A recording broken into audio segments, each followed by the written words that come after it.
বিএনপির চেয়ারম্যান তারেক রহমানের সিলেট সফরের মধ্য দিয়ে নির্বাচনী প্রচারণা শুরু হতে যাচ্ছে।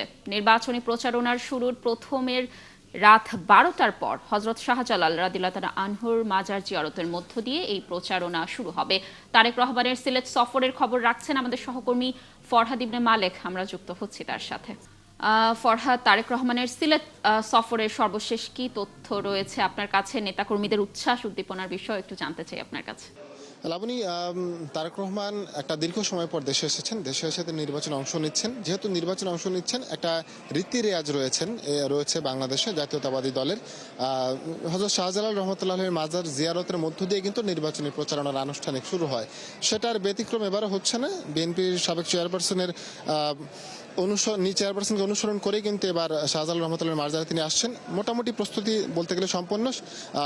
তারেক রহমান তিনি এর মধ্যে ঢাকা শাহজালাল আন্তর্জাতিক বিমানবন্দরের উদ্দেশ্যে রওনা হয়েছেন এবং তিনি রাত 8:15 তার বিমানটি ছাড়ার কথা রয়েছে। এরপর তিনি এখানে আসবেন এবং আমরা জানতে পেরেছি যেহেতু 22 তারিখ থেকে প্রচারণা শুরু, তারই অংশ হিসেবে তিনি রাত 12টার পরে এখানে আসবেন।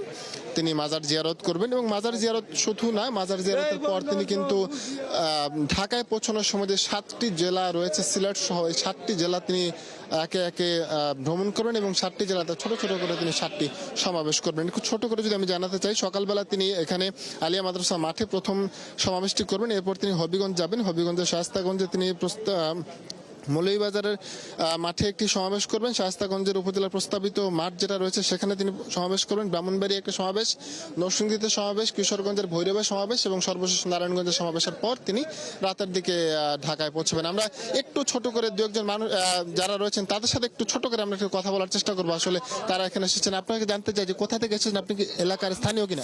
সিলেট জেলা যুবদলের সহ কোষাধ্যক্ষ।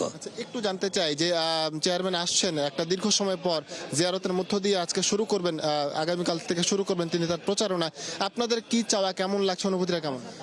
উনি হচ্ছেন গেরে আমাদের সিলেটের জামাই, আর দীর্ঘ প্রায় 18 বছর পরে উনি শাহজালাল শাহফরানের মাজার জিয়ারত করবেন। জিয়ারত করে উনার নির্বাচনী প্রচারণা শুরু করবেন আগামীকাল আলিয়ার মাঠ থেকে।